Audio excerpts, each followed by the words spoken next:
Now, hello, folks. Welcome to Kudlow. I'm Larry Kudlow. So, let me get this right. Joe Biden is ordering gas stations to cut their prices. Here's the tweet, quote, "My message to the companies running gas stations and setting prices at the pump is simple. This is a time of war and global peril. Bring down the price you are charging at the pump to reflect the cost you're paying for the product, and do it now." Woo. Now, first up, if Donald Trump ever did that, or said that, or tweeted that, the House would impeach him as an authoritarian dictator ending democracy and taking over the economy, which, by the way, right now, given how Uncle Joe has destroyed a perfectly good economy in just 18 months, wouldn't really be bad if Donald Trump took the economy over. He would right the ship, but I digress.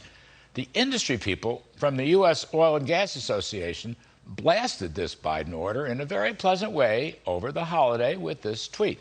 Again, I quote, "Working on it, Mr. President. In the meantime, have a happy 4th, and please make sure the White House intern who posted this tweet registered for Econ 101 for the fall semester." End quote. Very clever. By the way, that particular tweet went viral. Now, in a much harsher tweet, former Amazon CEO and multi-billionaire Jeff Bezos tweeted this, and I quote, "Ouch. Inflation is far too important a problem for the White House to keep making statements like this.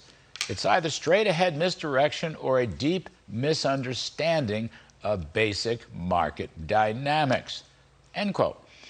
But let's dig just a little deeper into this presidential miscue. First, Mr. Biden's pledge to end fossil fuels makes me think he's really not so unhappy with high gas prices.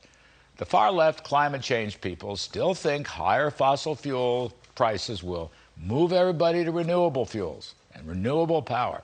That's a myth. Ain't going to happen.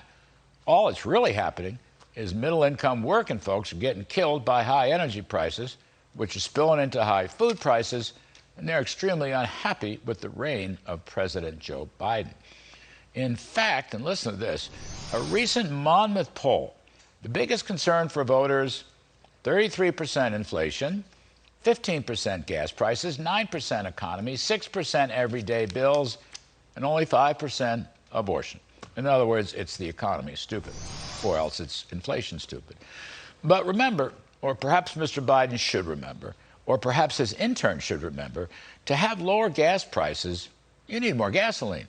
That means more and larger refineries. That means permits. That means leases. It also means pipelines. But his administration's policy opposes leases and permits for anything to do with fossil fuels. They oppose it. His Interior Department just came out and basically said no new leases. Interior, Energy, and EPA have stopped new permits. Now, the recent Supreme Court decision knocking back EPA's authority may change that, and there will be court battles. But in the meantime, the Biden administration is doing everything it can to stop the production of oil, natural gas, LNG, coal, and gasoline. So without more oil production and pipelines and refineries, you're not going to increase supply or reduce prices. These gasoline stations, by the way, are 95% independent. Most of them are kind of supermarkets. Their margins are very thin, and they're not going to be intimidated.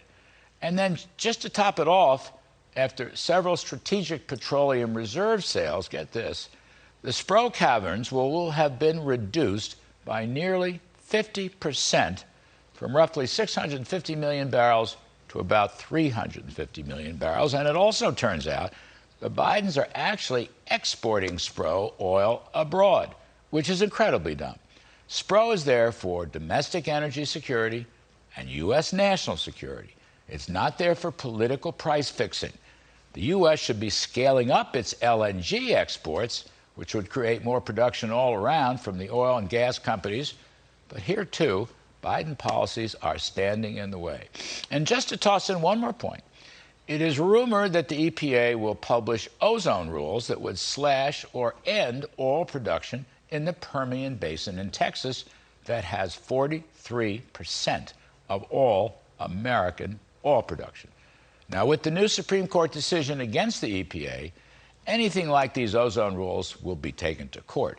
But my point is, it's yet another action by the Bidens to end fossil fuels. The reason Biden's intern should learn some Econ 101 is simply this. If you increase the supply of something faster than its demand, then the price will fall. But if you curtail supply, then the price will rise. Joe Biden's extreme progressive left-wing climate policies are doing everything they can to cut supply and raise prices. Even Russia is now producing oil at pre-war levels purchased by India and China. Germany and other parts of Europe have gone back to coal. The G7 idea of world oil price controls is dead on arrival. Now, when Joe Biden loses the support of Silicon Valley billionaires like Jeff Bezos and Elon Musk, you know he's in political trouble. Well, guess what? He's in political trouble. That's why the cavalry's coming. And that is my riff.